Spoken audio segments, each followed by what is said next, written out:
Hi, this is John Linneball, and this is GMAT and ACT, SAT, GRE, etc. Reading Comprehension Basics. And I'm John Linneball, as I said, and this is johnlinneball.com. You can reach me at john@johnlinneball.com, or you can call or text me at 415-623-4251. You can also find me on Collabful, and we do have classes scheduled. You can find the classes and the schedule by looking at collabful.com, and for right now they are free, so I would strongly suggest you take advantage of those while they are free, and you can talk to me live and I will discuss these things with you. So first of all, we want to say don't be stupid. What do I mean is we're talking about reading comprehension for standardized tests. Here are the ground rules. So for a lot of standardized tests, you have the traditional just newsprint, basically booklets that you have to go through. So with those, you can flip back and forth between sections. I wouldn't suggest going from any section that they told you to, that they've told you to not look at. They usually just give you one section you can look at, but you do have multiple passage within those things. So you will deal with passages that cover different subjects. While some of them may appeal to you, chances are that you'll find other ones boring. You should work on passages about topics you know very well, then ones at least you find interesting, and then the boring ones about what you don't know you should do last. However, on tests that are computer adaptive, it's done on a computer, I don't believe that you actually get to flip between sections. If you do, great, but I don't think you do. So in which case you just have to do it in the right order. In any case, you shouldn't skip anything as not your topic unless you're really running out of time. I do suggest you try to answer all of them. And if you're running out of time, fine, then you need to guess, because there is no guessing penalty on the GMAT. There's also not one on the SAT. There's also not one on the ACT, SAT, etc. So for a lot of these tests, not guessing would be stupid. Don't be stupid. Now, if there is a guessing penalty, and what I mean by a guessing penalty is not only do you not get credit for getting a wrong answer, you actually lose a fraction of a point that you already got for another question, like they used to have on the SAT but don't have anymore. Then don't guess unless you can at least eliminate one answer choice as obviously wrong. Then it ends up being back in your favor to just guess. So I can discuss that with you later. If you have any questions, you're always welcome to contact me and I'll discuss that with you. More ground rules. You will not have to know anything about the topics in advance, so there is no need to panic.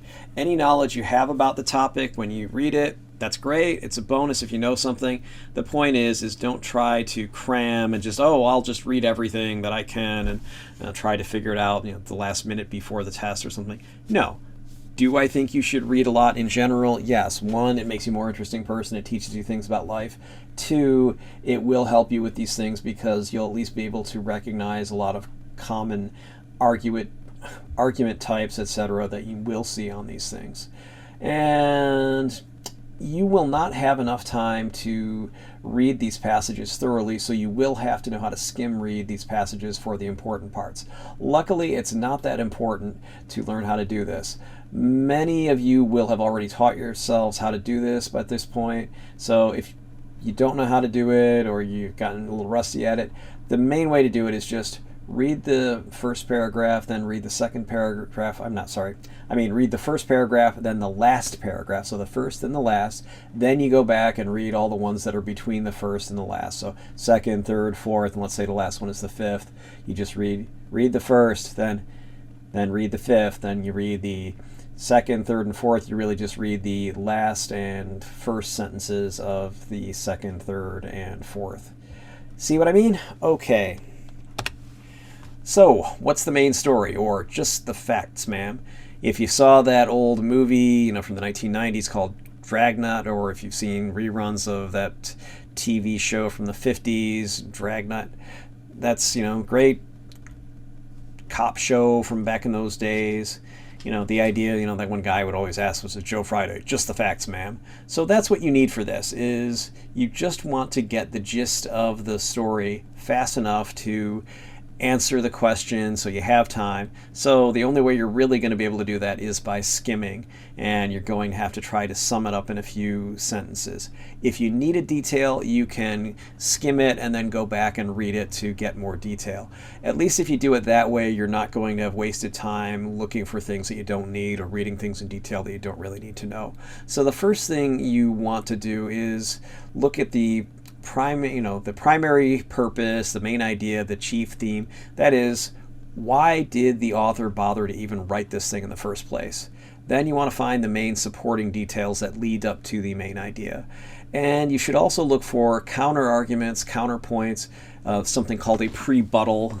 They use that sometimes, where if I'm making an argument against you, I probably have an idea of what your argument against me is going to be, so I can I can beat you to the punch by saying, oh, I know you're going to say this, and here's why you're wrong. That's a prebuttal. Opposing views included for objective journalism, that is, a lot of newspapers, etc., they like to say, oh, well, we provide both sides of the story. Well, a lot of stories have more than two possible stories that need to be told. But anyway, they at least make an effort at, in quotes, telling the whole story. So we'll move on with that. Sample reading problem from Manhattan Prep. Okay, so here's something about bacteria. So here it talks about research into antibiotic-resistant bacterial strains, and doctors need to re-examine the frequency with which doctors prescribe antibacterial therapy. Okay, that's great, and says minor bacterial infections will resolve themselves without treatment 5 to 14 days of of onset of symptoms. Boy, I can't talk today. Anyway, a course of antibiotics may reduce that in that time frame by only about 1 to 2 days. So, all right. So what they're saying here is takes about 5 to 14 days after you have symptoms of a bacterial infection, and if you take antibiotics, you might knock 1 or 2 days off that. So, okay, well, that doesn't seem like the real wonder drug there, huh? And then a second study indicated that superbugs, the incidence, okay, so these are superbugs which have resistance to a wide variety of antibacterial agents, is increasing significantly. Oh, that's not good.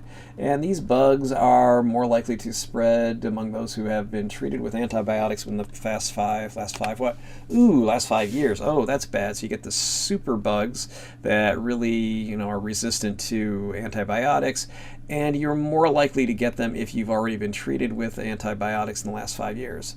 And then, in particular, researchers have been alarmed by NDM1 New Delhi metallobeta-lactamase, which is not a single bacteria species, but a multiple antibiotic-resistant enzyme capable of infecting other strains of bacteria.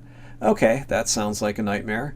So we've got some kind of enzyme that's on the run that's basically going to make it really hard for us to kill bacteria if we use antibiotics.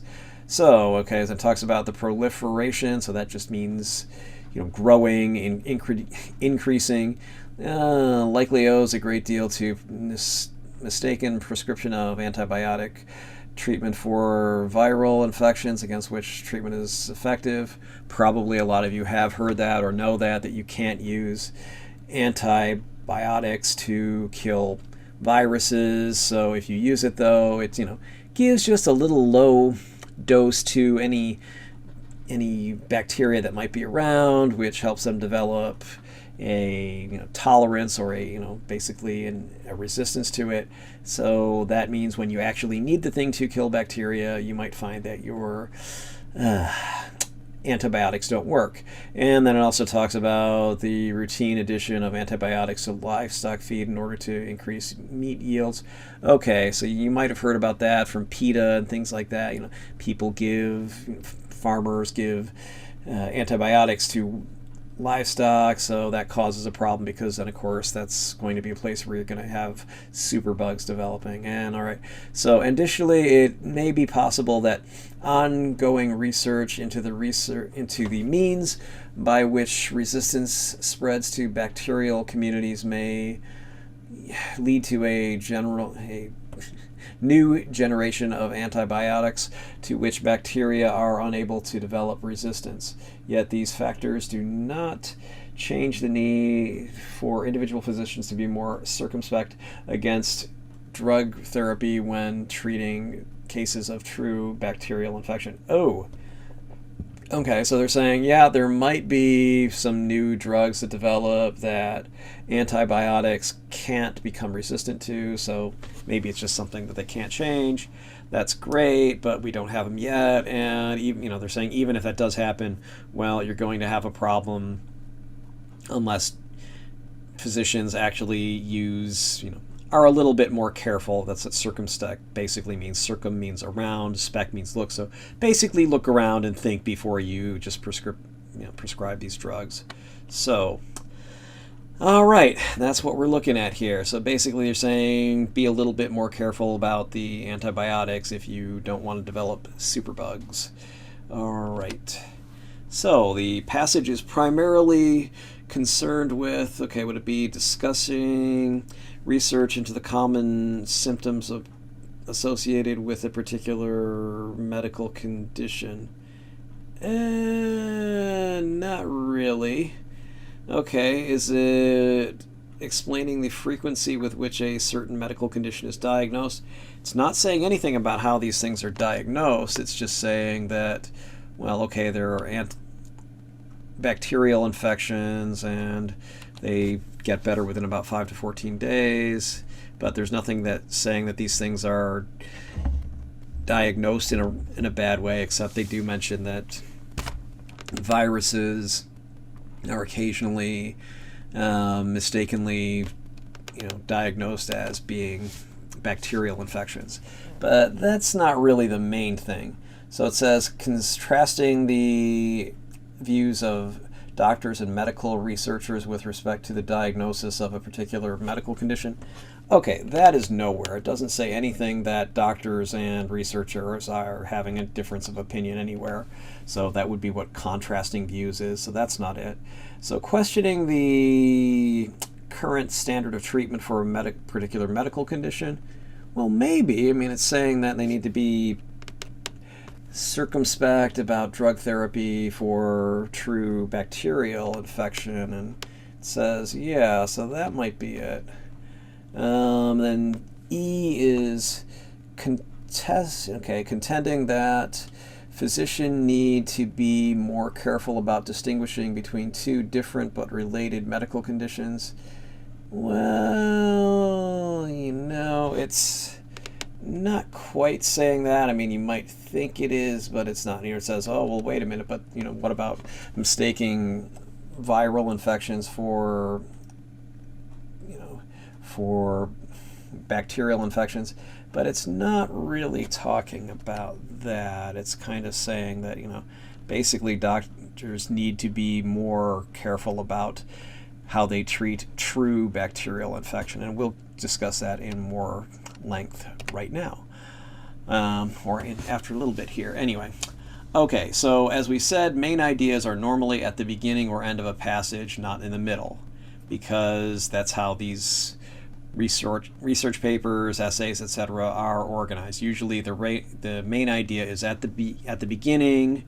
If it's not at the beginning, it's going to be at the end. A lot of times it's at the beginning and it's repeated at the end, and usually the main idea of the main passage or the main paragraph is going to be either at the beginning or the end of the main paragraph, which is usually the last.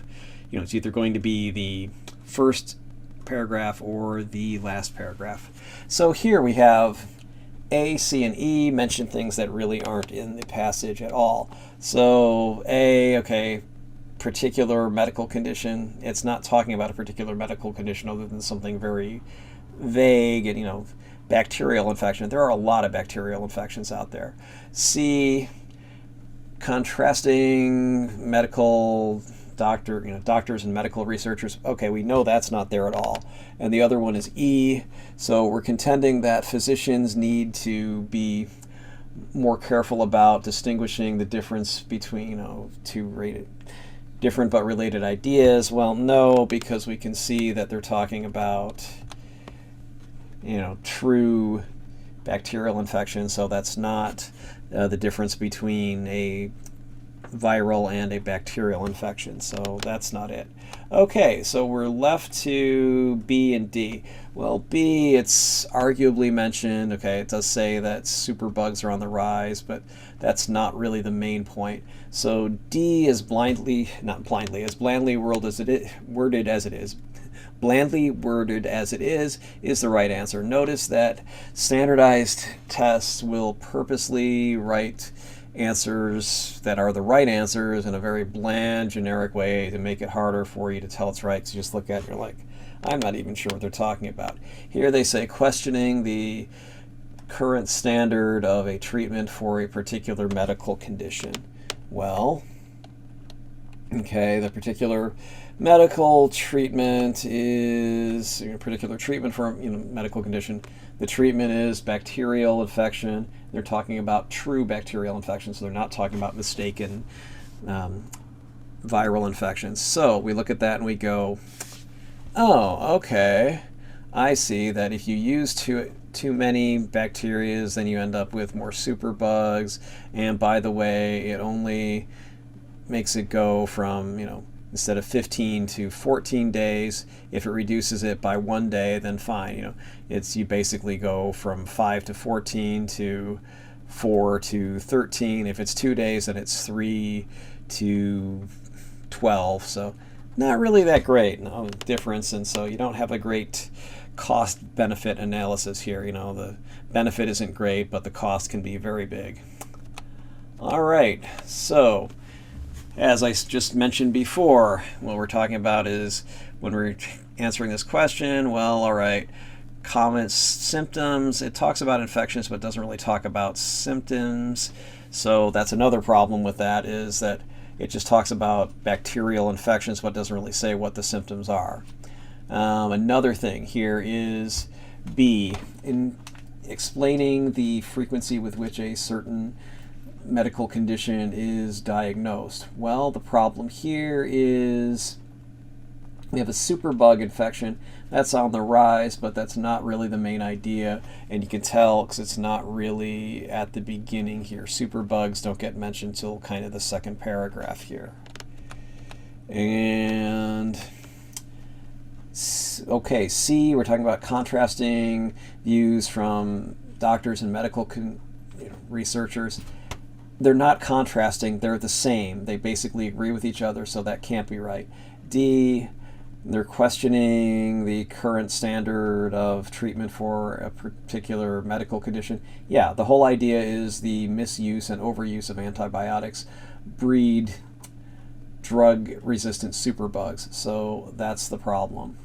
And I guess it shouldn't be that they breed, it should be that the misuse and oh no, it is, because it's two things. All right, anyway, I thought it might be breeds, but that would just be one thing. Oops. It's like that old joke. I thought I was wrong once, but I was mistaken.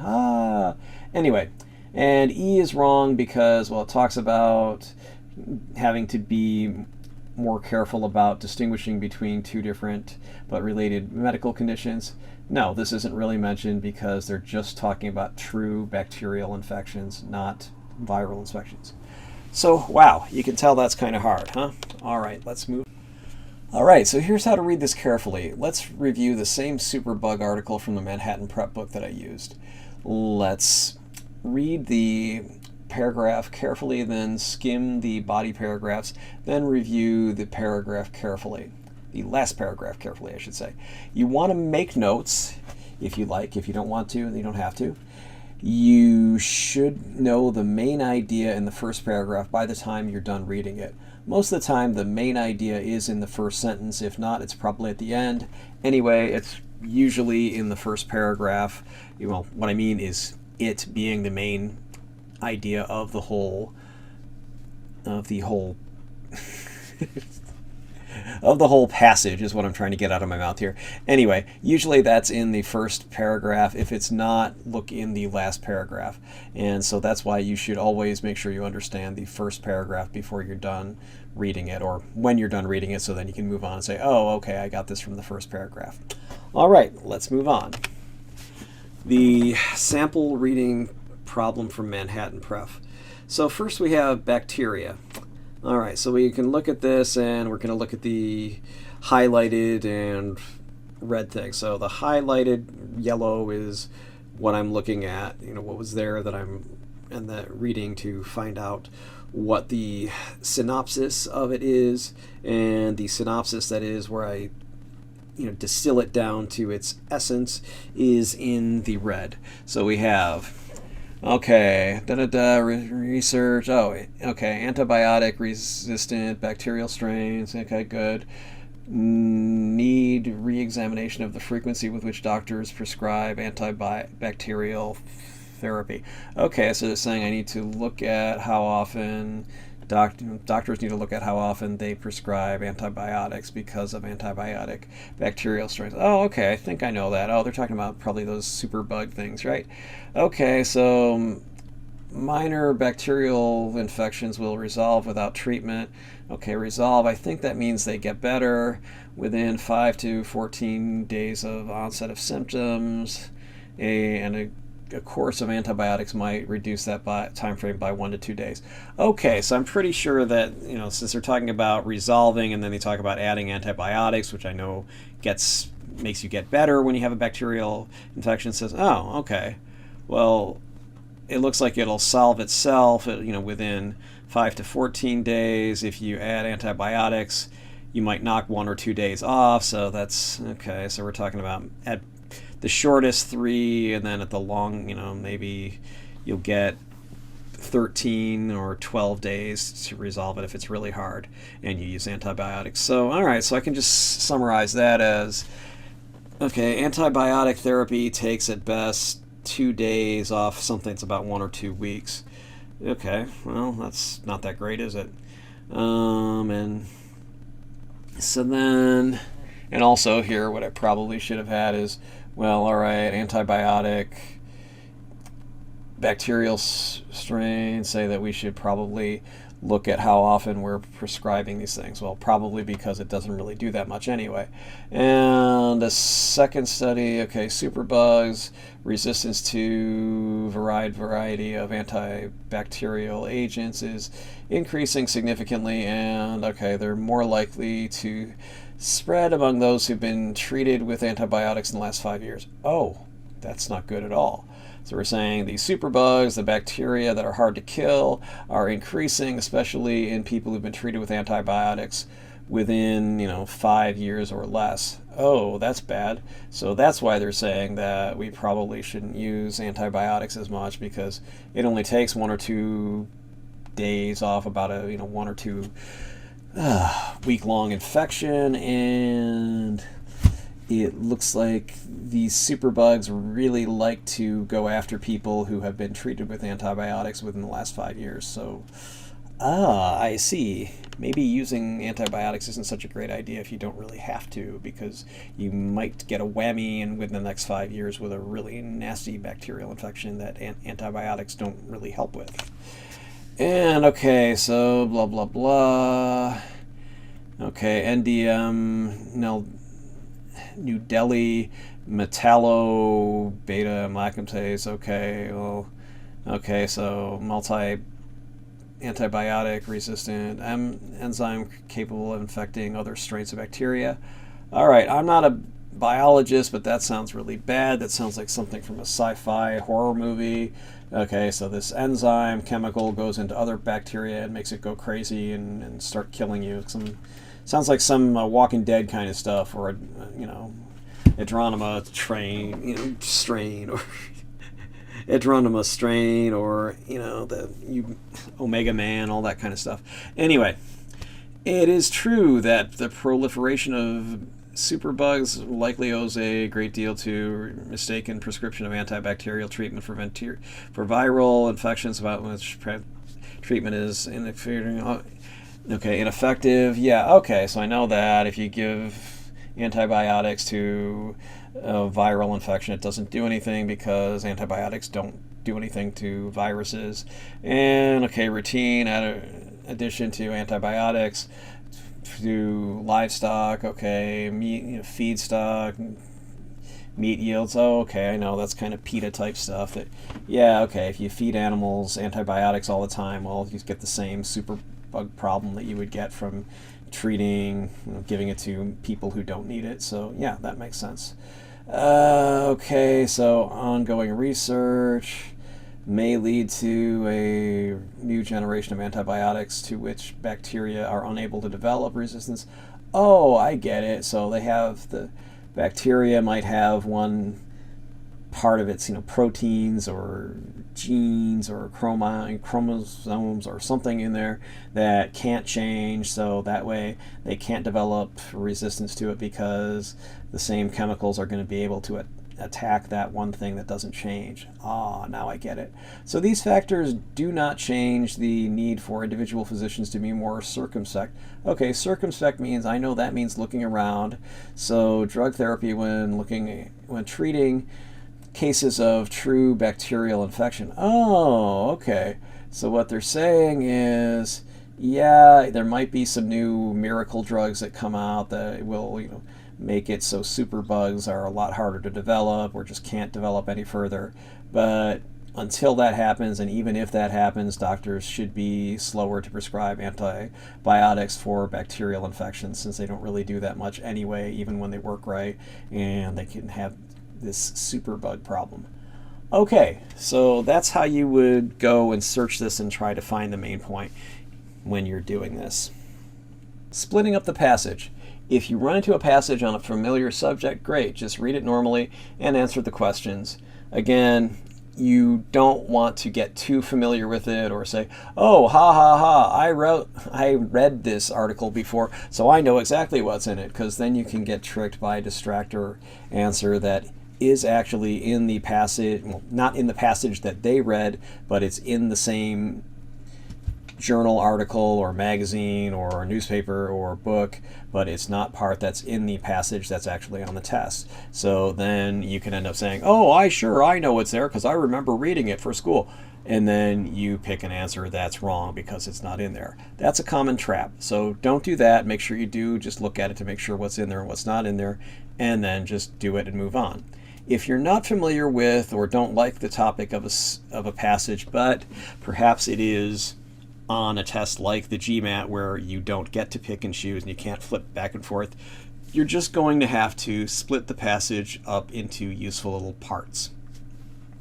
First of all, you want to basically describe this passage like you're describing it to somebody who actually likes the topic. 2, you need to know the format of the sources.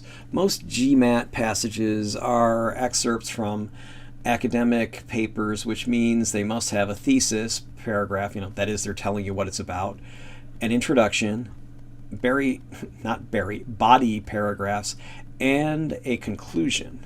So it's just like things that you've learned all throughout school and essays and things like that. And if you've written or read journal articles, you're going to, at the beginning, you'll read the thesis and the introduction. They'll say, well, this is what happened in our study. The body paragraphs go into more detail, and the conclusion kind of sums up what they already told you in the thesis and the introduction. So, and of course in the body paragraphs. So let's move on. 3. The main point is stated at the beginning or at the end of the passage, as I've just been telling you. So notice in the bacteria passage, the point's at the beginning and repeated in abbreviated form at the end. Don't believe me? We can check it. Okay, so it talks about re-examination of the frequency at which doctors prescribe antibacterial therapy. Okay, and then it gets into the body paragraphs. Okay, superbugs, blah blah blah, and then at the end, it talks about, okay, yet these factors do not change the need for individual physicians to be more circumspect about drug therapy when treating bacterial infections. So it gets back to the same thing, and we see before that it talks about superbugs and things in the final paragraph. So it's just saying, okay, don't use a lot of antibiotics because it's going to cause problems and yield superbugs, and we don't want that. So please, please, please be a little bit more careful about using drug therapy when you don't really need to. Okay. So 4, much like the body paragraphs in the full-length academic papers, the middle paragraphs or sentences of the GMAT passages contain supporting facts and or background context.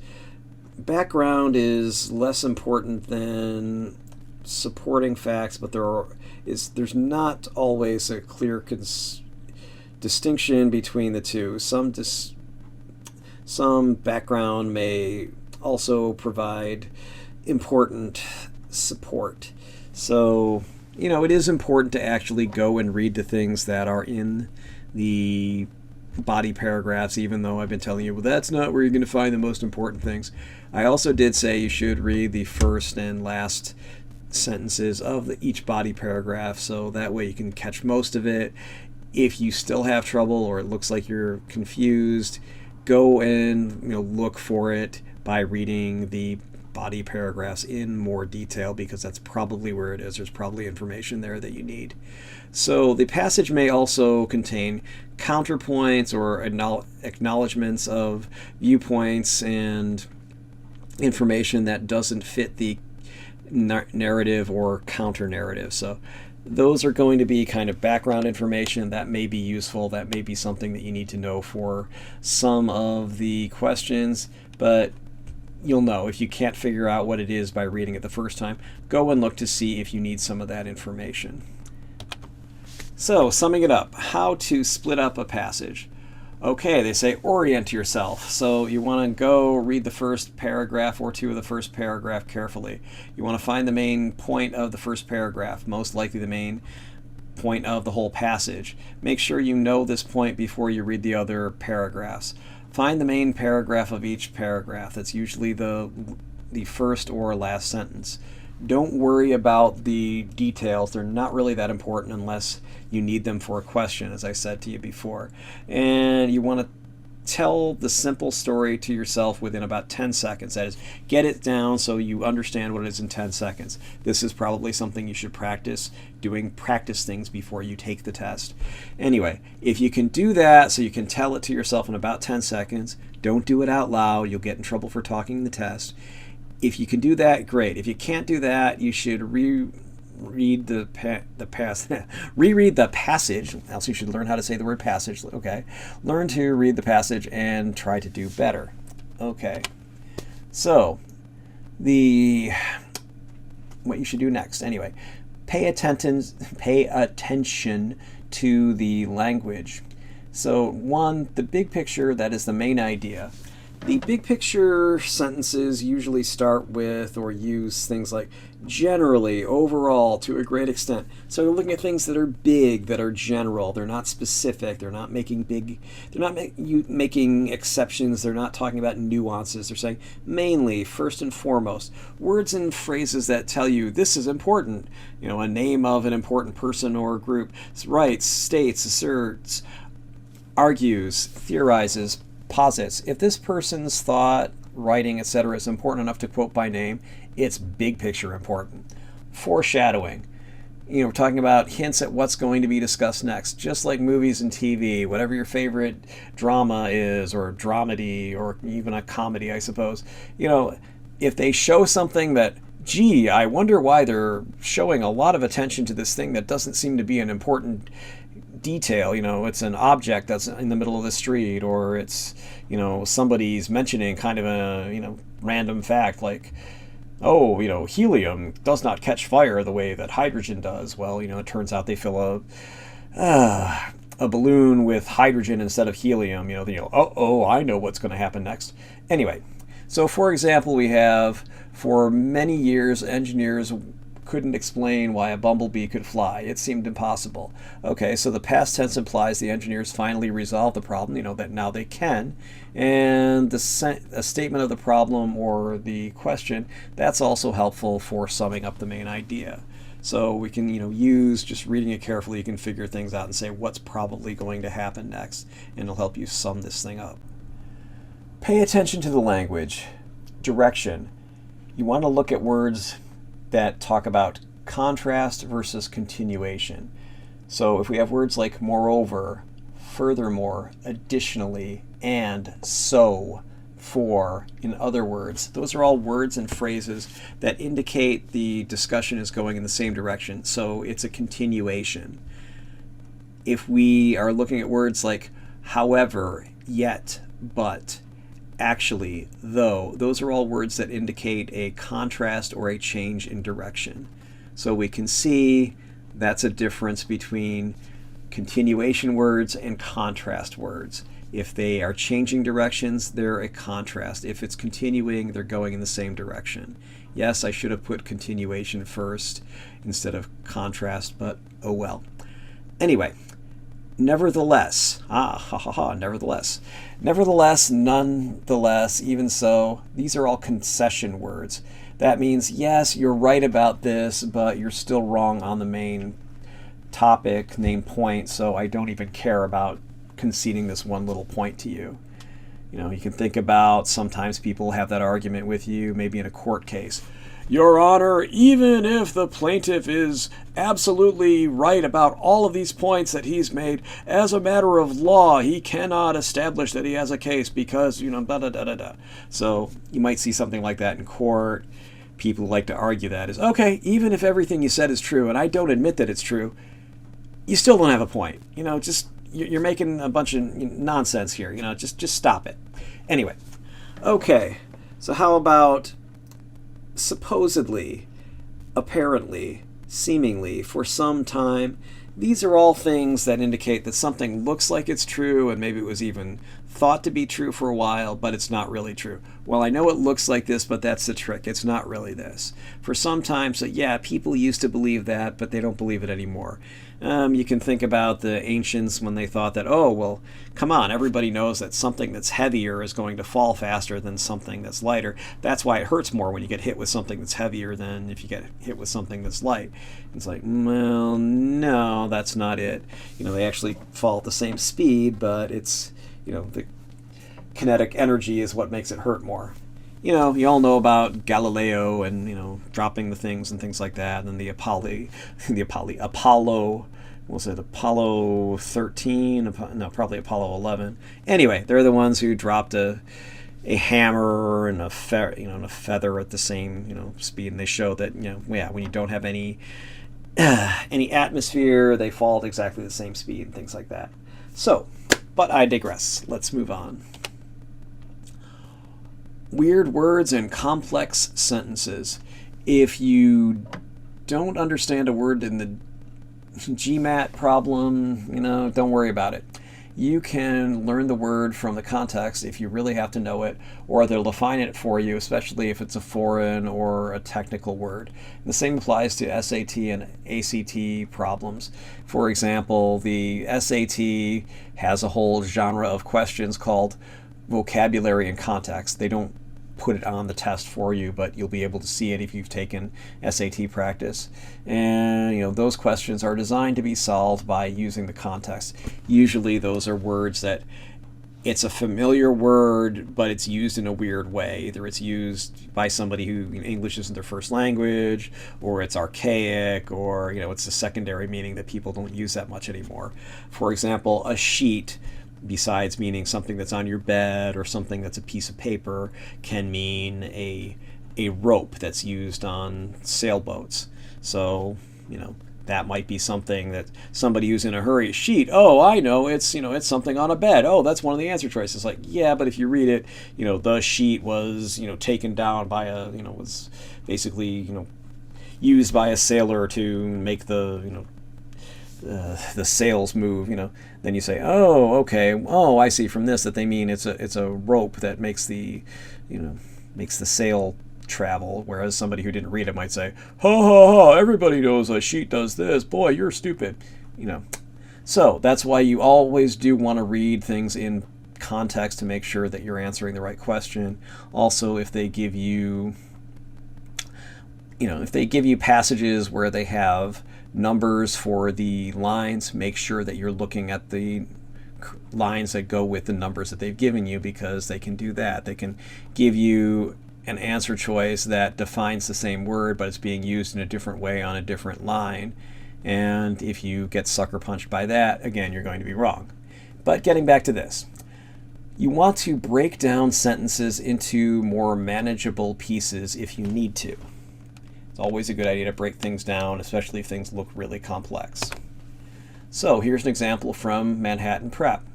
In a diachronic investigation of possible behavioral change resulting from accidental exposure in early childhood to environmental lead dust, 2 sample groups were tracked over decades. Okay, so diachronic, does that mean like insane in the brain? No, it doesn't mean that. It's not chronic. It's, okay, it's diachronic. Do we know what that means? Probably not. I had to look it up. Don't feel bad. Does it really matter? Well, probably not. And okay, environmental lead dust. Okay, well, does that mean it's green lead? This is special lead that even hippies like? No. And we can see that anyway by looking at this. There's an investigation of possible and behavioral changes. Okay. Oh, okay. So that's what I'm looking at here. Is basically these kids are behaving differently because of something that they were exposed to. Oh, they were exposed to lead dust. Oh, that can't be good. So it caused some behavior in these kids. Okay, so 2 sample groups were tracked. They measured 2 groups of kids. Okay. So we know it was 2 groups of kids, and in case you're wondering what it means, okay, diachronic actually means concerned with the way how something, especially language, has developed over time. Okay, so the study was done over time. Knowing that would have been nice, but we could basically figure that out anyway, that must have been done over time, and because of how it would be, how you would measure accidental exposure, probably going to be done over time. It's unlikely they got dumped on a ton of lead at once. So you don't have to worry too much about a fancy word or a word that you don't know. You'll probably be able to do just fine without knowing that particular word. Okay, let's move on. So another example from Manhattan Prep. While Don Giovanni is widely considered Wolfgang Amadeus Mozart's greatest achievement, 18th century audiences in Vienna, Mozart's own city, and the rest of Europe differed greatly in their opinion of a new work, unexpectedly mixing the traditions of moralism with those of comedy. All right, well, we can see that unexpectedly, so that means it's not something you normally would have seen it in those days, mixing moralism and comedy. Okay, so we can see, there must be a difference between moralism and comedy, at least as used at that time in the 18th century in Vienna and Europe. So, okay. Don Giovanni was his greatest achievement, and while it is today, well, that means while, okay, that's it's a contrast word, and today, so it means, okay, probably in the past it was different. So it must be some audiences in the past didn't like Don Giovanni, Don Juan. Okay, anyway, the 18th century audiences in Vienna, Mozart's own city, and the rest of Europe differed greatly in their own opinions. So some Viennese didn't like it, and it sounds like some other Europeans didn't like it, even though Mozart was from Vienna.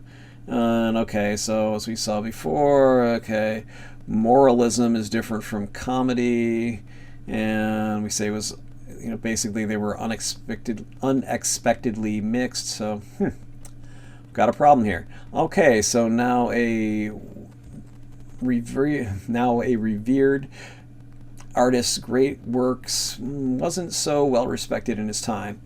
Par for the course. Lots of people are not respected in their own time. All right, so we didn't really have to say, well, okay, what is moralism? What is comedy? What did it mean in those days? Is it important that it was Vienna, that they didn't like it? We didn't have to know any of that. We just basically have to know, oh, okay. So, yeah, we all know who Amadeus was. Amadeus, if you've heard that before, or you saw the movie. And he just wasn't liked very much in his time, which happens a lot.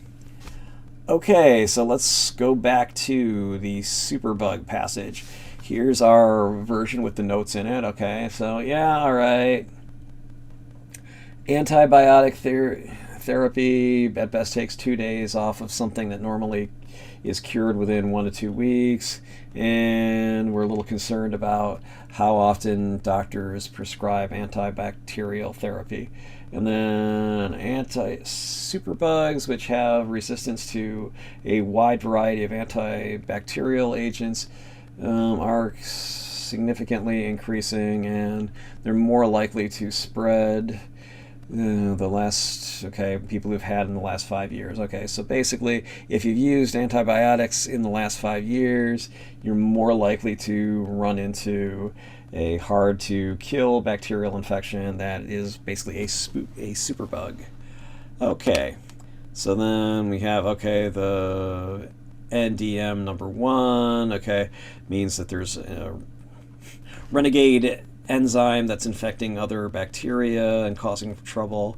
And you shouldn't use antibacterial treatment for viral infection, and you shouldn't use it for feeding livestock. But even taking that out of the picture and the possibility of new drugs being developed that will help get rid of superbugs, or basically be things that even superbugs don't work on. That's great, but we don't have them yet. We don't know that we're going to develop these super medicines, and so we have to assume that basically doctors should actually be very careful about using drug therapy in cases of bacterial infection when they don't really need to. All right, so the research cited in the first paragraph suggests which of the following antibacterial therapies. So does it frequently yield to infection with NDM1? All right, well, I don't think it said that. It is not generally used to treat minor bacterial infections. Well, no, it says it is. I mean, it says that's a problem, and that it doesn't really take off that many days off the recovery, but it basically is used more frequently than it should. So can't be B. It may help to reduce the incidence of superbugs that are especially hard to treat. Definitely doesn't say that. They're saying if you keep using antibacterial therapy, it's going to cause that. And the reduces the rate at which therapy is used to cause, reducing the rate at which such therapy is used would cause fewer bacteria to develop resistance to antibiotics. Maybe, but I'm not saying using the rate at which it's used. What do they mean by that? Do they mean do it more slowly or use less of it?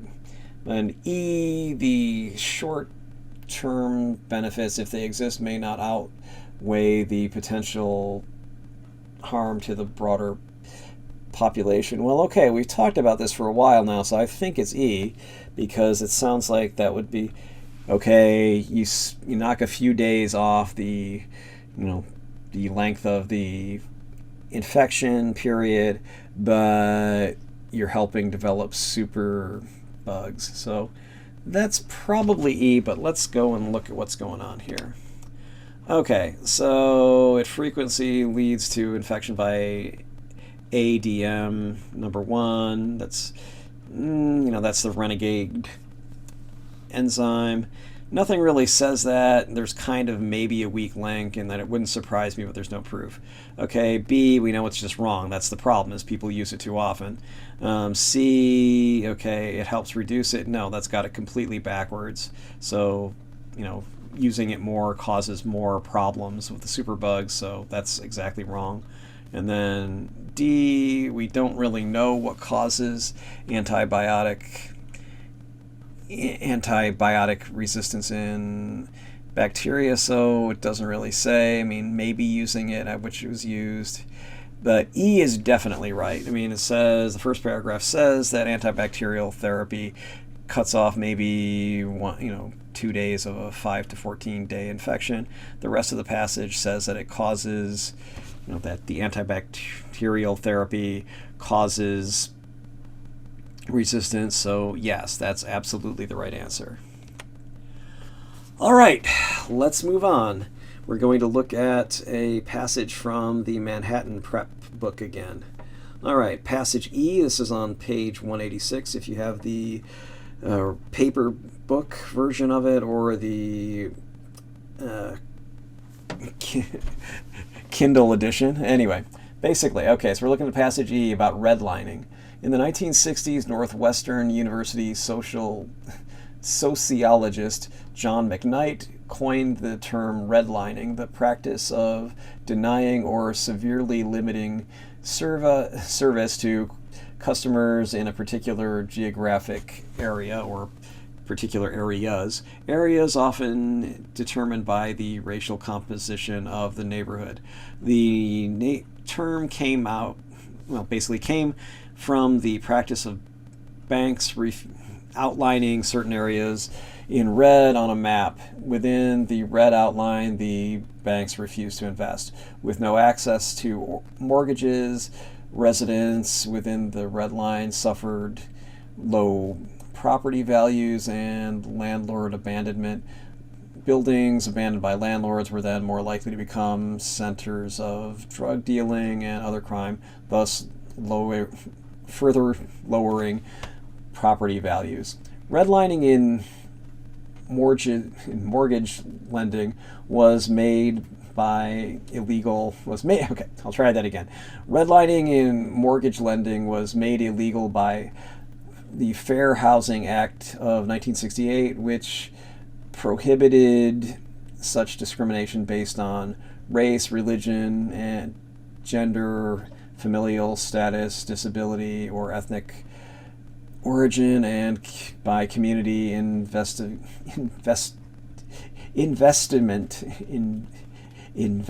relationship legislation in the 1970s. However, redlining has sometimes continued in less explicit ways and can take place in the context of constrained access to health care, jobs, insurance, and more. Even today, some credit card companies send different offers to homes in different neighborhoods, and some auto insurance offer different rates based on zip code. So redlining can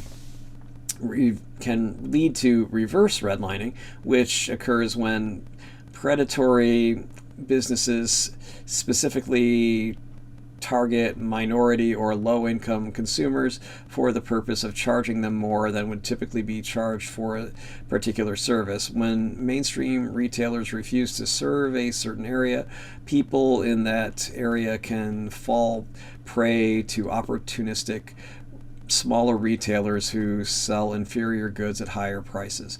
So, okay, basically people, certain neighborhoods, the big stores, banks, they don't want to do business with these people, so then you get what they call subprime loaners, and basically the little businesses, mom and pop stuff that aren't necessarily nice people, or just they sell at higher prices, and it's not as good because they can. All right, so we look at passage E with my own little red lighting on it. Goes well with the redlining, I suppose, but I'm not redlining. Anyway, okay, so we look at this, we can say, all right, severely limiting service, lowering property values. Okay, so it's racist redlining, denial of finance leads to neglect and abandonment of property in minority neighborhoods, lowering values and causing, in quotes, urban crime problems, leading to more redlining. It's kind of a vicious cycle. Okay, the next one, okay, redlining was made illegal, but sometimes it still happens in less explicit ways. You might remember some people talking about, hey, we're going to take your mortgage application, and then they'll just use a stereotypical name that goes with your ethnicity when they turn it on. So they'll say, oh, make sure that you send this application to Juanita or something like that if you happen to be a Latino, or make sure that it goes to whatever, somebody with a name that goes with the anyway, there's a lot of ways to do it that are not obvious. So okay, so even though property finance redlining has been illegal for about 50 plus years, it still exists in subtle forms, and legal redlining exists in things such as hiring, health insurance, credit cards, insurance, etc. So redlining can lead to reverse redlining, when predatory businesses come in. So redlining leaves neighborhoods open to reverse redlining by predatory companies that charge more for services than the businesses that redlined these people in the first place. So if the big boys don't want to play, then great. The little guys who are maybe a little bit shady are going to come in and offer the same service, or offer a service that costs more and isn't as good, I should say. Okay, so now we're going to look at general or big picture questions. These are questions about the main ideas or paragraphs. These are different from small picture questions such as detail, detail, inference, and specific purpose questions. There is at most one general question per passage. So some passages might not even have any big picture questions. That's okay. It is what it is. So here's how you handle big picture questions. You want to look for a big picture question. It's going to be a main idea, a big picture. It's going to be a paragraph. It's going to be something that's not just a little detail. It's going to say, oh, okay, this is basically what it's about. So you want to look for support in the big picture question. You want to use your memory or use whatever map notes that you've made to identify the purpose of the passage as well as the purpose of any paragraph. You're going to want to read the question and use the map or your memory to create your own answer without looking up the answer choices. And you want to eliminate any answers that don't match your answer or are otherwise obviously wrong. So if one word is wrong, it means the whole thing's wrong. I mean, obviously, if I add the word not to something, that completely changes the meaning. It means the opposite. I am happy. Yay, John's happy. I am not happy. Uh-oh, John's sad. He sounds like he's kind of annoyed. Get it? Okay. So you want to choose the answer that best matches your own. Anyway, so if 2 or 3 answers all work, you want to compare them to your map and see and compare them to each other. If you have 4 or 5 answers that can't be eliminated, just make sure that you're looking at the right question. Maybe you're looking at question 3 when you should be looking at question 2. And if you are and you still can't figure it out and you've still got 4 or 5 answers that all look right to you, just pick one and move on. You're obviously not going to get that question. So here are some sample big picture questions. At times, insect behavior appears to be explicable in terms of unconscious stimulus response mechanisms. Okay, mechanisms. All right. Wow, it's funny the words that I get wrong sometimes. Anyway, while scrutinizing, it often reveals a stereotyped, inflexible quality. A classic series of experiments was performed on the female Sphex wasp. I have no idea. I assume it's pronounced Sphex. Anyway, The mother leaves her egg sealed in a burrow along a paralyzed grasshopper or other insect, which her larva can eat when it hatches. Typically, before she deposits the grasshopper in the burrow, she leaves it at the entrance and goes inside to inspect the burrow. If the inspection reveals no problem, she drags the grasshopper inside by its antenna. Once the larvae hatch, they feed on the paralyzed insects until ready to spin a cocoon and undergo metamorphosis. Entomologist Jean-Henri Fabre discovered that if a grasshopper's antennae are removed while the wasp is inside inspecting the nest, the wasp will not drag it into the burrow, even though the legs or the ovipositor could serve the same function as the antenna. Later, Fabre found more evidence of the wasp dependent on the predetermined routine. While a wasp was performing her inspection of a burrow, he moved the grasshopper a few centimeters away from the burrow's mouth. The wasp brought his grasshopper back to the burrow and then began a whole new inspection. While Fabre took this opportunity to move the food again, the wasp repeated her routine. Fabre performed his disruptive maneuver 40 times, and the wasp's response never changed. So the wasp did it every time, just 40 times. Boom, boom, boom, boom, boom. So let's look at the answers we're going to answer here. First, we're going to look at the main question. The primary purpose of the question is to demonstrate, based on the examples, A, that insects lack awareness of their surrounding. Doesn't sound right to me. I mean, kind of, but really no. To argue that insects are unique in their dependence on rigid routines, I don't know about that. Analyze the maternal behavior of wasps. I'm not sure about that either. And then contrast typical wasp behavior with unconscious behavior, and contend that insective behavior can rely on rigid routines that appear to be unconscious. Okay, so I think E is the best. I think most of these, D, I just don't kind of understand what they're getting at.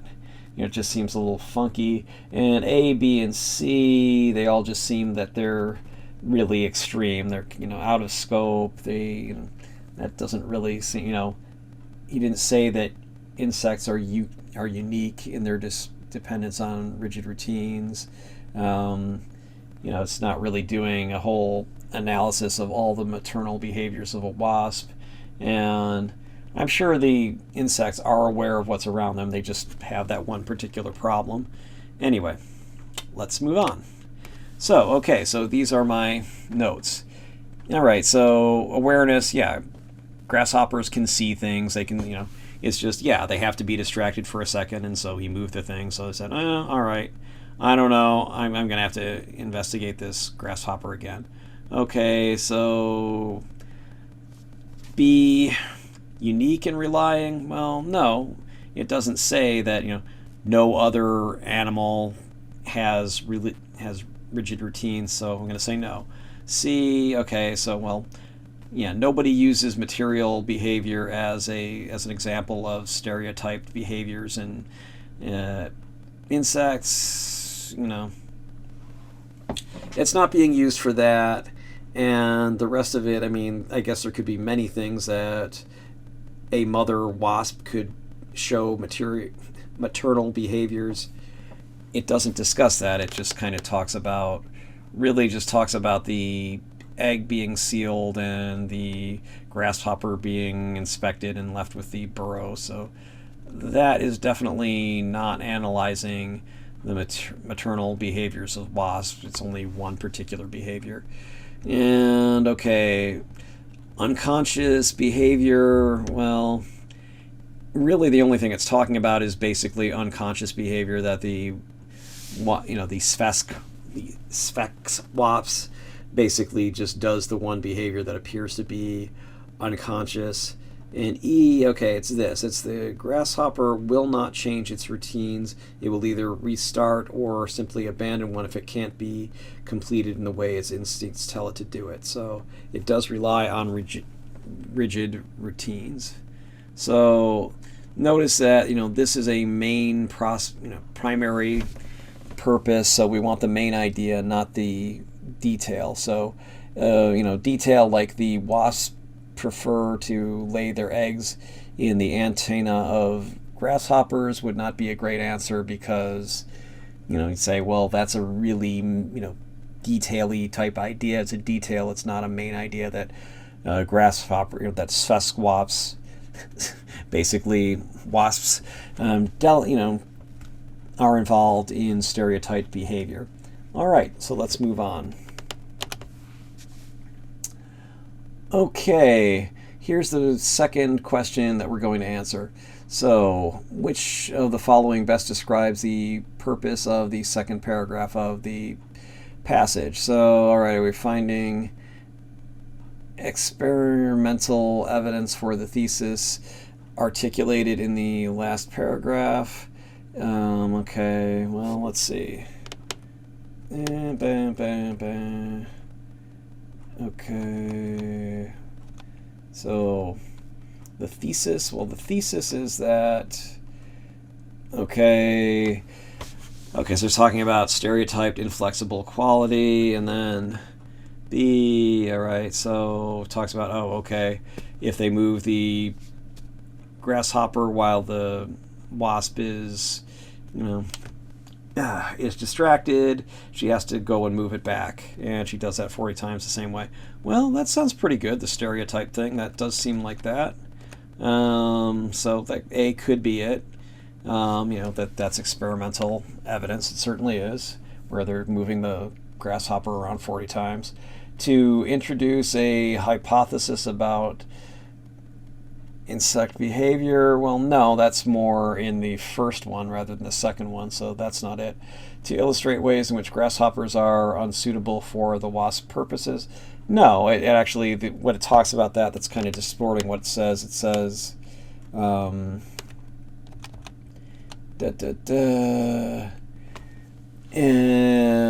that's not even there. It's in the first one where it says, well, the legs or the ovipositor could serve the same thing. So that's not even in the right paragraph, and it's distorting it where it's saying that the grasshopper could use something different than the ovipositor, but it doesn't, because for whatever reason. To explore the significance of the wasp's varied reactions to certain stimuli. No, it does not vary. It's exactly the same. It's stereotyped. That's the whole point. So D can't be right. And E, to acknowledge experimental evidence does not support the author's thesis. No, it certainly does. It says that it's rigid and stereotyped, and it shows that, yeah, you do the same thing 40 times to the wasp, and it does the exact same thing each time. So that certainly supports it. So E cannot possibly be right. So the only one that could possibly be is A. So let's see. If we look at A, so yes, that is the right answer. B, okay, there's no new hypothesis, as I said. Okay, no, the wasp always uses the grasshopper for this purpose. It's, the only thing they're saying is unsuitable for some apparent reason is, you can't use the, what is it? Okay, you could use the legs or ovipositor, so I guess I misspoke before. It always uses the antenna, even though it could use the legs or the ovipositor for the same purpose, but it doesn't. Okay, so, and then, it doesn't vary in D, as I said before. You always get the same result when you do the same thing. And then E, well, no, the evidence exactly supports the author's thesis, so can't be it. If you can't find evidence supporting the answer in the second paragraph, it's wrong. So that's why if when you do this and it says second paragraph, go and look. See if anything matches here. If you can find evidence that answers these questions, then that's probably the right answer, or at least it's one worth looking at. Where some of these, it doesn't say any of this. There's no, for example, there's no hypothesis. You can take that right out. And then where you see ones that are exactly wrong, like D and E, that makes it, makes it wrong. And C, it's also wrong. It's just they try to distract you with the unsuitable, or something can't be used, to see if you just go too quickly or you panic and you look at it and you misunderstand it and you stupidly take C. So don't be stupid. Okay, so A is the right answer, because it is the experiment that shows the thesis in the first paragraph was correct. In a nutshell, the main theme, it's the primary purpose, the chief theme, it's primarily concerned with, what title summarizes the page, or the passage, I should say. You can see that on SAT questions, for example. The author would most likely agree with. That's, again, something you might see in the SAT. The paragraph questions, you want to use the paragraph.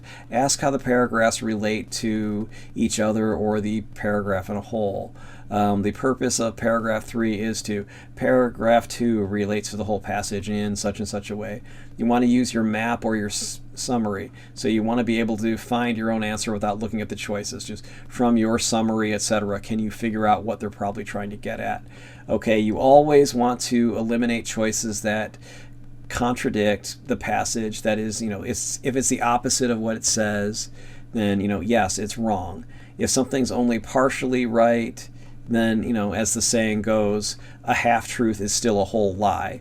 So you want to use words in the passage that, are going to, well, you want to look for words in the passage and make sure that they're not being used in a way to fool people who skimmed too quickly. For example, if I use the word rutabaga in a reading passage, but then in the answer I say everything except rutabaga, enough people who who looked at it too quickly, skimmed too quickly, are going to say, oh, it says rutabaga, so that must be the right answer. But I'm like, yeah, but I said rutabaga in the passaging, but in the question I said not rutabaga, so then it's not right, and it directly contradicts it, etc., and so people just got fooled by it. True but irrelevant. If I say Abraham Lincoln was the 16th president of the United States, and the question is about wasps and grasshoppers, it's true, but it's irrelevant. Doesn't matter. Extreme worst choices, okay. There's an old song that goes, never say never. Well, there you go. Never say never. If somebody say, this is never true, it's always true, that's probably a little too extreme. So you want to watch out for that, unless it actually says in the passage, this is never true, and explains why it can never be true or why it's always true. Something is out of scope. Again, can just be something that goes way too far. So it's kind of like saying no or yever, or just, if something's a minor inconvenience, you wouldn't say, oh my God, it's like being shot in the head. Well, no, it's, you got a paper cut. That's not the same as being shot in the head. That's out of scope. Okay. So now we have the Japanese samurai sword page. Historians have long recognized the Japanese sword, or the ninhanto, as one of the finest cutting weapons ever produced. But to regard the sword that is synonymous with the samurai as merely a weapon is to ignore what makes it so special. The Japanese sword has always been considered a splendid weapon and even a spiritual entity.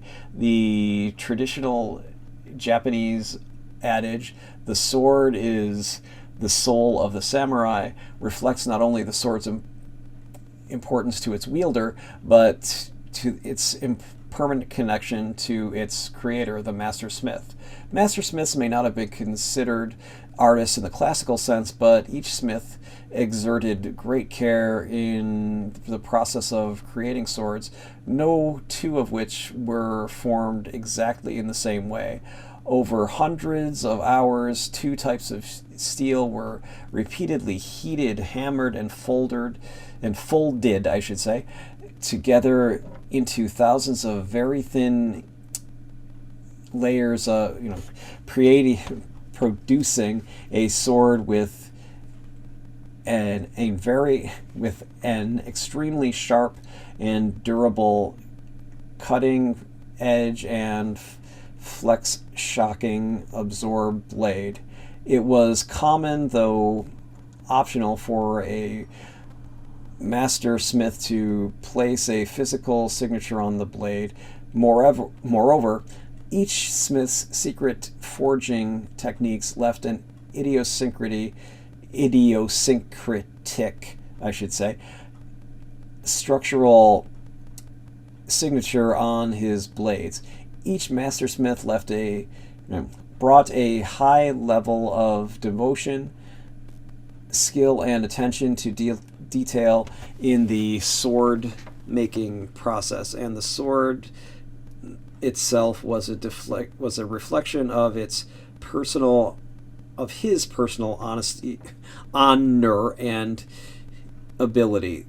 This effort made the blade as distinctive as the samurai who wielded it, such that today the Japanese sword is recognized as much for its artistic merit as for its historical significance. All right, wow.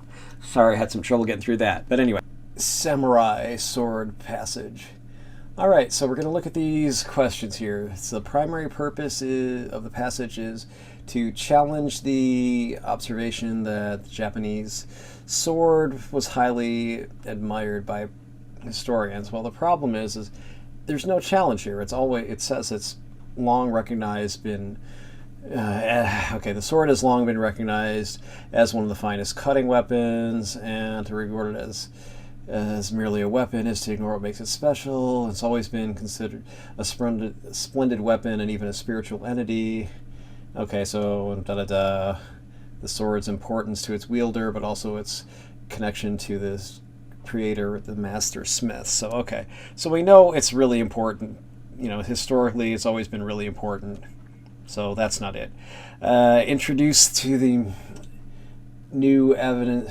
Okay, I'll try that again. To introduce new information about the forging of Japanese swords. Well, there's a lot of information here about how it's made. We can see in the second thing, hundreds of hours, two types of steel, heated, hammered, folded into very thin layers. Okay, that's really neat, but that's not new, so that can't be it. Discuss an obsolete weapon of great historical significance. That's kind of like A. I mean, it does discuss it, but that's kind of not the important thing. It's just the historical part of it. So probably not. D, to argue that Japanese sword makers were motivated by honor. Well, yes, of course they were, and but that's in the second paragraph where it talks about, secret techniques, high level of devotion, skill, okay, yeah, but that's not the main thing here. And then E, to explain the value attributed to the Japanese sword. That sounds general enough to be a main idea, and it talks here about in this first paragraph, about the importance to the wielder and also its connection to the creator, the master smith. So that's probably what we want to look at here. So let's go and look at the notes that I made on the answers. Okay, A, to challenge the observation that the Japanese sword has highly admired by historians. It says it always has been, so that's it's not being challenged here. This thing doesn't say, well, even though everybody else has really admired it, I don't admire it. I think it was a piece of junk. No, that's not what they're saying. They're saying, yes, it was always been and should be admired. Introducing new information about forging of Japanese swords. It does talk about it in a general way, but the information isn't new. It's not saying, wow, this has just been, rediscovered and earthed, by these secret texts or things. No, they know how these things were generally made and, how it was forged, so it's not new. This isn't a main idea as far as C, the obsolete weapon of historical significance, because it's just mentioned. Yeah, it is something that is historically important, but it's just kind of says, yes, it's been, historians have recognized it as one of the finest cutting weapons, but it's not one of the important things about it, that it's just a weapon. There's something else important to it. To argue that that the sword makers were motivated by honor. It's absolutely true. They were motivated by honor. It was something they took great pride in, but it's not the main idea. So that leaves us with E, to explain the value attributed to the Japanese sword. Yes, absolutely. So it talks about here, we have a quote in the first paragraph, at the very end, okay. The traditional Japanese adage, the sword is the soul of the samurai, reflects not only the sword's importance to its wielder, but to its permanent connection to its creator, the master smith. So you can see that's right here. It's the last sentence in the first paragraph, which I told you is one prime place to have something, to have a main idea of not only the first paragraph, but also of the whole passage. There it is. You can say, oh, okay, the sword is the soul of the samurai, so it's not just the thing that's important to the samurai, but it's also something that's permanently connected to the person who created the sword, the master smith. So there you have it. That is going to be the main idea, because you look at that, okay, the master smith, and then the second paragraph, that's all about the master smith and how the master smith created these great things, and every master smith had his or her, well, probably just his, specific mark and specific techniques, and made these really flexible, amazing, weapons. So that's great. All right, so let's go to the second question here. So which of the following is a primary function of the second paragraph? Okay, well, let's see. To present an explanation for a change in perception. Maybe a little bit. I mean, there might be a perception that these people weren't great artists, but they were great artisans. And so it'd say, well, even though they weren't necessarily artists in the classical sense, they did show great care, and they did use some very, optional little physical signatures, and they all had secret forging techniques that left a structural signature on the blades. So that's kind of artistic. So that might be it. If we look at this and go, okay, an explanation of a change in perception from being artistic to an artisan, somebody who's a skilled craftsman as opposed to somebody who's a pure artist. But they might say, well, yes, but these artisans are very artistic in their own way. But let's look at some other ones before we take A as the right answer. To determine the historical significance of Japanese swords, well, no, that's in the first paragraph. That, yeah, they're really sharp, they're really great, they're synonymous with the samurai, so that's not it. And then C, to discuss the artistic aspects associated with creating Japanese swords. That sounds about right. We're talking about a signature and different special, unique kind of ways of making these swords. So C sounds like a winner. D, to compare Japanese master smiths to classical artists. Well, they say they're like each other, but it's not like they have a list of things like, oh, okay, classical artists were like this, and that's like, That's also the way that mastersmiths are. That's not really it. They just kind of, say mastersmiths may not have been considered artists in a classical sense, so that can't be it. And then E, to review the complete process of making a Japanese sword. Okay, well, it talks very briefly about,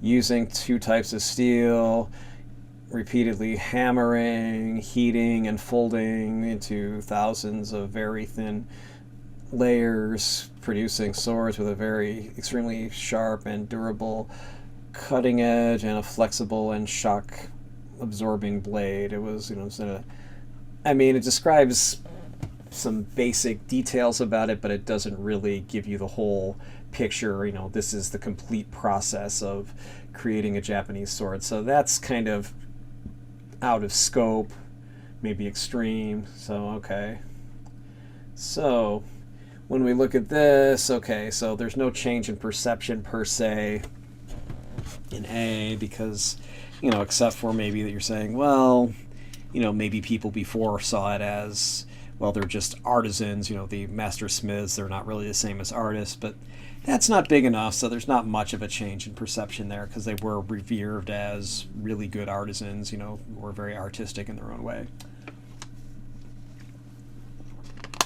B, to determine the historical significance. It's really only mentioned in the first paragraph, not the second one so much, so can't be that. C, all right. Artistic aspects, well, yes, it talks about the special techniques and how they, everybody made their own kind of special signature swords, and they were very, they guarded their secrets. So yeah, C, this is the right answer. D, to compare Japanese smiths to classical artists, true, it's not the main idea, and it's just kind of, the beginning sentence of it, it says, well, yeah, smiths weren't exactly like classical artists, but they were similar. So, there is a comparison, but it's definitely not the main idea. And then to review the complete process, well, it's not the complete process, so that's extreme. So that can't possibly be it. All right, specific questions. So when you have a detail, you want to find a specific fact, phrase, or other detail in the passage to answer a detailed question. Inference, so that's when you have to figure things out. When I imply something, you infer something. So what can you figure out from information that the author states but doesn't completely state everything? So can you reach a conclusion that the author doesn't state explicitly? If I said, well, gee, those samurai swords, they're good, but they're not, you'd say, oh, so you're saying there are better swords than those kinds of samurai swords. And I'd say, yes, that's what I was getting at. That would be, I would imply something and you would make an inference from it. So, or I would make an implication and you would make an inference. So, specific purposes, what does the author mean by certain information or by using a specific example? What's the purpose of it? Why does the author mention certain things or use a specific example? Remember, movies, TV shows, why are they focused on one thing that happens to be in the field of view of the camera? Why does this person volunteer some random information that doesn't seem really important at the time? Then you come back later. Oh, now I know because this other guy told me. All right, so let's move on. All right, so this is the same 4 steps that you would use in the general questions. First, you want to identify the questions as either specific, a detail, an inference, a specific purpose, or you want to, then the next thing you want to do is you want to find support for the question, find the answer in the text, so you want to go look for the details. 3, you want to predict an answer. Before you even look at the answer choices, hopefully you can just look at the answer choice and say, oh, okay, I'll bet it's this from what I read. And then you want to see which answer choice matches the predicted answer. If you can find an answer that's exactly like your predicted answer, that's the right answer, pick it. If too many match it, then compare the answer, let me put that again. Try to match those to the passage and then find the one that matches the best one. If none of them match, see if you can find the support for at least one of them and pick the best one. And if you're still stuck, you have no idea which one is the best one, fine. Just take one of the ones that were at least the best ones, pick one and move on, and just be happy with yourself. That's the best you're going to do. All right. Now we have a passage about electroconvulsive therapy, or ECT passage. I had a professor when I was in college in psych class. I asked her about electroconvulsive therapy, and I used the acronym ECT. So I asked her about ECT, and she thought I had said Eastern Tea. So that was kind of funny. It's like, no, not tea, electric shock. And her take on it was that, well, the reason that works is basically you just fry out enough of your brain that you forget what you were depressed about. So anyway, getting on to this, let's go. Electroconvulsive therapy, ECT, is a controversy psychiatric treatment involving the induction of a seizure in the patient by passing electricity through the brain, while beneficially tracks industrial of electrically induced seizures are evidence and predictable in most patients. A unified mechanism of action has not been established and remains the subject of numerous investigations.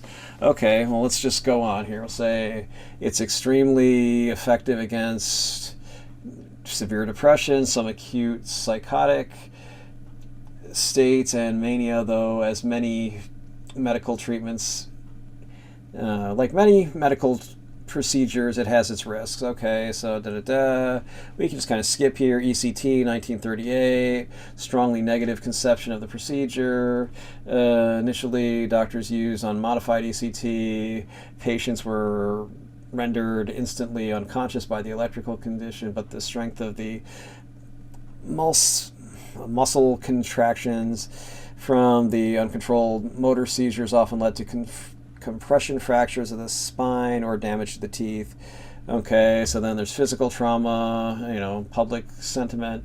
So there were things such as Ken Kesey's One Flew Over the Cuckoo Nest, portrayed ACT as punitive, cruel, unused, and violative of patients' legal rights. Okay, so ECT is virtually unrecognizable from its earlier days. The treatment is modified by the muscle relaxant succial, I don't know how to pronounce it, succial choline, which renders the muscle contractions practically non-existent. Anyway, so then the patients are given a general anesthetic, and so the patient is asleep and fully unaware during the procedure, and the only outward sign of a seizure may be the rhythmic movement of the patient's hand or foot. Wow, that was hard. Succinyl choline. Okay, having trouble with that anyway. So then the next paragraph, it says ACT is generally used in severely depressed patients for whom psychotherapy and medication prove ineffective. It may also be considered when there is an imminent risk of suicide, since antidepressants often take several weeks to work effectively. So how ECT exerts its effect is not known, but repeated applications affect the neurotransmitters in the brain, including serotonin, norepinephrine, and dopamine. ECT has been shown effective, but is not without controversy, though decades-old studies have showing brain death have been refuted in certain years. Many patients do report loss of memory for events that happened in the days, weeks, or even months surrounding the ACT. Some patients have also reported that their short-term memories continue to be affected for months after ECT, though some doctors argue this memory malfunction may reflect the type of amnesia that sometimes results from severe depression. So, okay, so we listed that whole thing. You can see from doing this, this is why you want to skim rather than reading the whole thing. Unfortunately, I had to read the whole thing, so I apologize for subjecting you to that. Anyway, so number one, according to the passage, why has ECT been viewed negatively in the public? Well, all right, we remember from looking at it, One Flew Over the Cuckoo's Nest, for those of you who remember that book or the movie. Talks about, it was punitive, cruel, unused, overused, and, violated patients' rights, and it talks about people, having fractions to their spine or their teeth, and, so that sounds horrible. So, okay. So we probably we're looking for something about basically damage from, being, how do I put it? Basically from, so it's B, physical trauma. I can just see here physical trauma. That's what matches. We're talking about physical trauma. That's it. It's not that although it's effective, they don't know exactly how it works. That's not the main reason. C, it requires exposure to concerning medications such as muscle relaxants and anesthesia. No, that's something that makes it more tolerable. You don't have to. You can do it without it. In the early incarnations, they did it without that, so that wasn't it. D, it doesn't benefit individuals with anxiety disorders. I don't see where it says that. E, same thing.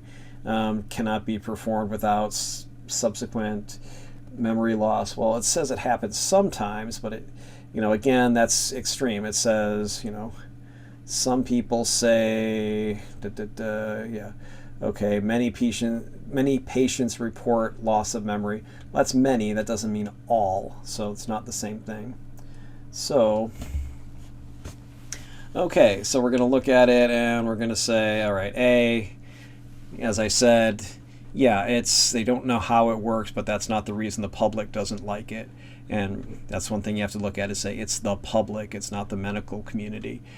B, it resulted in physical trauma. People didn't like it because they saw the movie. Oh my God, I can't believe what they did to McMurphy and One Flew Over the Cuckoo's Nest. So that's horrible. And that did result in a lot of laws being changed, etc. That's kind of was one cause of the big homeless crisis. There really wasn't a big homeless crisis in the 1970s, but that changed because of that movie and books, and people really said, oh my God, we need to let people out of these institutions, and that didn't work out as well as it should have. But anyway, so B, definitely people were said, oh my God, these people are having broken bones and broken teeth and things like that. C, medications. Well, no, it doesn't say that anyone's really concerned about having muscle relaxants used or anesthesia. People use that all the time for different things. So since it's not mentioned in the passage at all that people are concerned about it, it can't be right, because for an answer to be right, it has to be something that's either directly stated or obviously implied, and this isn't obviously implied in it. Maybe I should say inferred, so you can, it would have to be implied, because if you read it, then you're inferring it. So if it's not an obvious implication or just a direct statement, it can't be right. D, anxiety orders. Again, it doesn't say anything about anxiety orders, so they can't make that the right answer. That wouldn't be fair. ECT, cannot be performed without subsequent loss of memory. As I said, it says many, but it doesn't say all, so that's too extreme. That can't be the right answer. So it has to be B, that it resulted in physical trauma. And in case you don't know, trauma, I know a lot of times people say it means psychological. Yes, but before that it meant physical. So physical trauma, is a thing. It just means when you're hurt physically rather than mentally. Okay, the next ECT question. So which of the following can be inferred about the way in which modern forms of ECT work? Okay, so we have greater amounts of the neurotransmitters, serotonin, norepinephrine, and dopamine seem to reduce the symptoms of depression. Well, I mean, it talks about those things. I remember those words being mentioned. Well, okay, it says repeated applications affect the neurotransmitters in the brain. Okay, but it doesn't say they're increased, so that can't be it. For all you know, they could be increased by being reduced to 0, so that can't be it. So A is not right. B, okay, psycho-ECT cannot be used prior to attempting psychotherapy and medication. I don't think it says that. And no, I mean, it says it's, is generally used where psychotherapy and medication don't work. And okay, so, but again, you're kind of twisting it. They're saying, well, just because you normally don't doesn't mean you can't do it. No, they could do it. I mean, in probably the early days, they might have had therapy, but a lot of these drugs, antidepressants and things just didn't exist, or they were just very, very early on in their development in the 1930s. But of course, you wouldn't necessarily know that, and they would expect you to. But anyway, so that's not likely because it's just extreme. And the next one, succinylcholine completely immobilizes the patient's body. Well, let's see. That's an easy word to look for. Okay, okay. It renders muscle contractions practically non-existent. Practically doesn't mean completely. So, and also it says, okay, you might see the rhythmic movement of a hand or a foot. So, okay, so it doesn't completely immobilize you because your hand can move and your foot can still move. So it can't be C. Wow. Anyway, C. So C has to be false. D. All right, ECT often works faster than antidepressants. Well, let's see. It does say it's generally used in severely depressed patients for whom the psychotherapy and medication prove ineffective. So it sounds like it might work faster. It may also be used when there is an imminent risk of suicide, since depressants often take several weeks to work effectively. Ah, ding, ding, ding, we have a winner. So yeah, they're using the ECT where they're like, okay, depressants, we don't have time.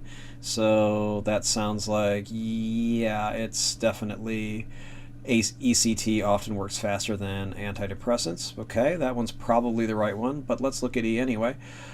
One ECT treatment is often sufficient to reduce symptoms of depression significantly.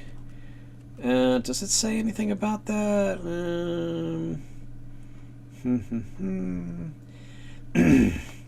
It doesn't really say how many of these things are necessary. So I'm gonna say it's D. So, and you know what? It is... I'm looking at the wrong one. I'm looking at E here. Okay. So, and ding, ding, ding, it is D. Okay, so it says, because there's an imminent risk of suicide, antidepressants take longer, that's why there's an imminent risk of suicide, so we're going to go with D. Now we go to item E. One ECT treatment is often sufficient to reduce symptoms of depression significantly. Problem is, it doesn't really say that, but if we go look at it, it does say that repeated applications affect several neurotransmitters in the brain, serotonin, norepinephrine, dopamine, etc. So it doesn't really say that one will necessarily have that. It might imply it a little bit since it works faster than antidepressants, but it doesn't say it explicitly, and it's really not strongly implied strongly enough. That might be an answer to consider if all the other answers are really bad, but we already have a good answer that says that basically ACT often works faster than antidepressants, so we're going to go with D, and again, E is wrong, as are A, B, and C. All right, let's move on. Question 3. The author mentions amnesia as a possible side effect of severe depression in order to A, acknowledge one of the possible negative side effects of the ECT, B, well, okay, let's look at A. Depression, well, okay. I don't know. I mean, it basically talks about depression as something else. When he talks about depression, it says, Okay, some doctors argue that this memory malfunction may reflect the type of amnesia that sometimes results from severe depression. So, okay, so probably not that. She's saying the depression could possibly be something that didn't come from the ECT, but just from the depression that they were using the ECT to treat. So probably not A. B, to emphasize the seriousness of the severe depression as a debilitating disease. Well, they're really using it as a critique of people who say, oh, see, this ECT causes memory problems. Well, maybe it does, maybe it doesn't, or maybe it's actually something that's just used to treat the depression itself that causes it. So probably not B. To exceed, to introduce a possible alternative cause of short-term memory loss reported by some patients. Okay, yeah, the alternative cause would be the depression itself, so I like C, that's probably the right answer. D, draw a a connection between brain cell death and short-term memory loss. No, that's not it, because that's already been discredited as, no, there were just some old studies that were done wrong in some way and have been discredited. So can't be C, can't be D. I mean, E, to refute claims that ECT is responsible for any form of amnesia in patients. Well, that's a little extreme. It's not saying that ECT can never cause it, but saying probably a lot of it might just be because of the depression itself. So if we look back at it, it says, okay, many patients report it following the ECT, and some people say their short-term memories may be affected for months by it, although many people say it's just the amnesia that sometimes results from severe depression. So I wouldn't go so far as to say that it's never that, or that she's trying to say, or the author's trying to say it's that never causes it. So the best one is just going to be C. I think it's just, yeah, it's a possible alternative cause that is the depression itself, so it's got to be C. And yes, it's C. So A, as we said, it's one of the possible side effects. No, that was already done earlier to discuss that, and ECT is itself not depression. We already worked on that before. So, okay. B, it's to emphasize the seriousness of depression as a debilitating disease. Well, no, if you read the paragraph, it talks about the ECT patient's loss of memory, which, that's why they bring up the depression as an alternate cause of it. It's not the ECT, it's the depression.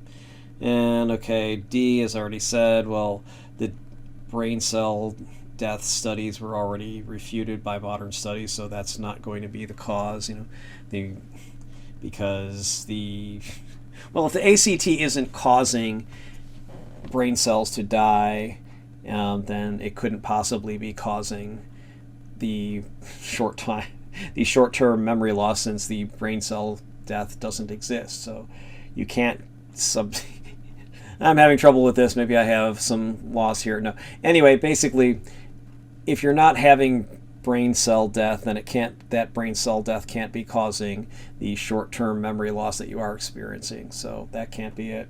And then, all right, E, as I said before, it's too extreme. The author doesn't deny any ECT, that the ECT may cause memory loss, but he or she is saying there's an alternate cause. Maybe the ECT and depression themselves both cause memory loss. So it could be some of it's from the ACT and some's from the depression itself, or it could even be that it's just all from the depression itself. So that's what we have here. All right, so the last one is, each of the following is cited as a passage as a current or historical criticism of ECT, except, okay, A, ECT may cause the death of brain cells and memory loss. Okay, so we know about that from before, so yes, absolutely, that is one, so that can't be the right answer. Because even though those studies may have been inaccurate, at that time people said, oh, look, it causes dead brain cells because that's what they were told. ECT is portrayed as a means to punish individuals. Again, think One Flew Over the Cuckoo's Nest. That's absolutely true. C, what ECT had the potential to be used in inappropriate situations. Again, that's more of the One Flew Over the Cuckoo's Nest. So yeah.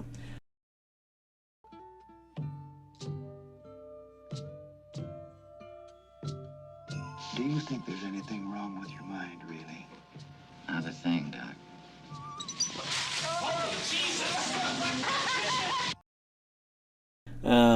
Again, people who ended up in mental hospitals who maybe didn't need to be there ended up being treated with ECT and things like that. Or people who needed to be there but didn't really need that treatment were given it because it was easier than giving them the appropriate solutions. And D, early force of ECT did not adequately protect patients from secondary harm brought on by the treatment. Well, that would be broken bones, broken teeth because of being shocked violently. So no, that was a valid criticism. I mean, people did suffer harm because of that. And then E, repeated applications of ECT affect several transmitters in the brain. That's not really a criticism. That's just an attempt to explain the mechanism. That is how ECT actually works. So it's got to be E. And sure enough, it is E. I mean, it mentions it as a mechanism, but it's not a criticism as such. So A, okay, now burn the brain cell, that's a historical medical criticism. B, okay, ECT punishing people, that's a popular criticism. One Flew Over the Cuckoo's Nest. ECT never had the potential to be used inappropriately. Well, yeah, see A and B.